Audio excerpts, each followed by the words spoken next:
عادت أفانين بما يروي فؤادا قد ضمى زوارها متشوقون إلى رضا رب السماء عادت أفانين بما نحمده ونصلي على رسوله الكريم أما بعد। অত্যন্ত দুঃখের সঙ্গে বলতে হয়, আজ আমরা ইসলামী আদব ও শিষ্টাচার থেকে অনেক দূরে সরে পড়েছি। ফলে আমাদের পারিবারিক ও সামাজিক জীবনে নানান যন্ত্রণা ও অশান্তি ছড়িয়ে পড়ছে, অনেক অপ্রীতিকর ঘটনা ঘটছে।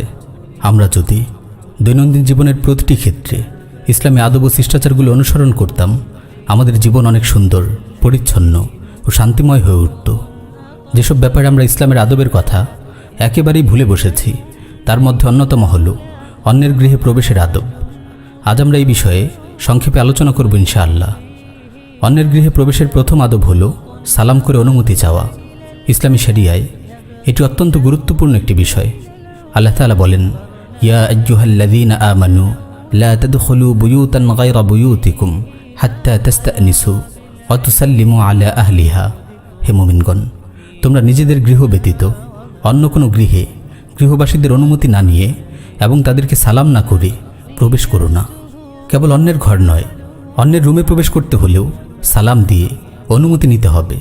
ছেলেমেয়েরা বালেগ হলে তাদেরকেও বড়দের মতো সালাম দিয়ে অনুমতি নিয়ে কারো ঘরে বা রুমে প্রবেশ করতে হবে। আল্লাহ তাআলা বলেন, ওয়া ইযা বালাগাল আতফালু মিনকুমুল হুলুম ফালইয়াস্তাযিনু কামা ইস্তাযানাল্লাযীনা মিন ক্বাবলিহিম। আর তোমাদের সন্তান সন্ততি বালেগ হয়ে গেলে তারাও যেন অনুমতি চায়, যেভাবে অনুমতি চায় তাদের বড়রা। ইসলাম মানুষের প্রাইভেসি ও সম্মান রক্ষার প্রতি খুবই গুরুত্বারোপ করে।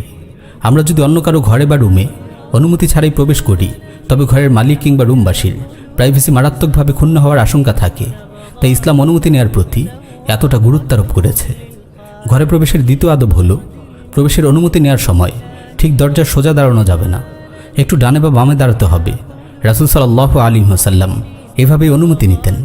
ইমাম বুখারী রাহিমাহুল্লাহ সংকলিত আল আদাবুল মুফরাদে একটি সহিহ হাদিস এসেছে।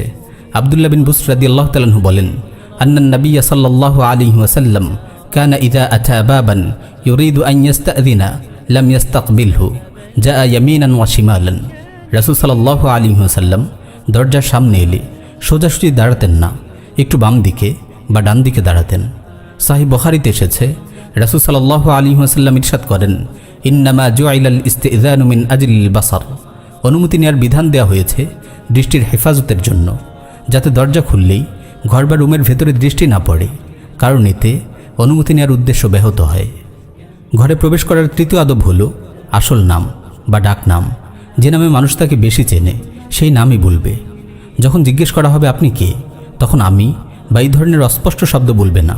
জনৈক সাহাবী আমি বলে পরিচয় দিলে রাসূল সাল্লাল্লাহু আলাইহি ওয়াসাল্লাম খুবই নাখোশ হন এবং পরিচিত নাম বলে পরিচয় দেওয়ার নির্দেশ দেন।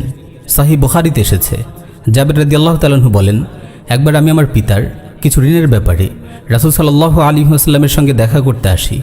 তার দরজায় টোকা দিলে তিনি বলেন, আপনি কে? আমি উত্তর দেই, আমি। তিনি বলেন, আমিও তো আমি। যেন তিনি আমার এই উত্তর অপছন্দ করলেন। এই হাদিসের মাধ্যমে আমরা একটি গুরুত্বপূর্ণ সুন্নাহ শিখতে পারলাম। ঘরে প্রবেশের অনুমতি গ্রহণের সময় আমাদেরকে পূর্ণ নাম উচ্চারণ করতে হবে, যাতে ঘরের মালিক সহজেই অনুমতি প্রার্থীকে চিনতে পারে। সাহাবীরা এই সুন্নাহ গুরুত্বের সঙ্গে পালন করতেন। সহিহ বুখারীতে এসেছে, আবু যর রাদিয়াল্লাহু তাআলা আনহু বলেন, এক রাতে আমি ঘর থেকে বের হলাম, হঠাৎ দেখি রাসূল সাল্লাল্লাহু আলাইহি ওয়াসাল্লাম একাকী হাঁটছেন, তার সঙ্গে কেউ নেই। ভাবলাম তার সঙ্গে কেউ চলুক, তা হয়তো তিনি পছন্দ করবেন না, তাই আমি চাঁদের আলোয় হাঁটতে থাকলাম। তিনি পেছনে ফিরে আমাকে দেখে ফেললেন, জানতে চাইলেন, কে তুমি? আমি বললাম, আমি আবু যর।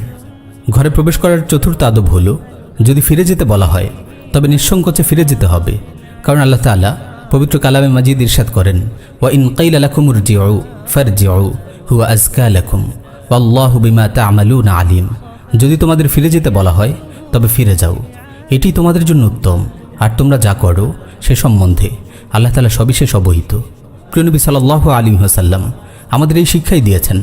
সহিহ মুসলিমে এসেছে, রাসূল সাল্লাল্লাহু আলাইহি ওয়াসাল্লাম ইরশাদ করেন, আল ইস্তিযানু সালাসুন ফাইন উযিনা লাক ওয়া ইল্লা ফারজিয়া। তিনবার পর্যন্ত অনুমতি চাইবে, তিনবারে অনুমতি পেলে প্রবেশ করবে, না পেলে ফিরে যাবে। প্রিয় ভাই বোনেরা, আজ আমরা অন্যের ঘরে প্রবেশের 4টি গুরুত্বপূর্ণ আদব জানলাম। চলুন আজ থেকে আমরা অন্যের ঘরে বা রুমে প্রবেশ করার সময় এই আদবগুলো পালন করি। আল্লাহ তাআলা আমাদের সবাইকে আমল করার তৌফিক দিন। আমিন ইয়া রাব্বাল আলামিন।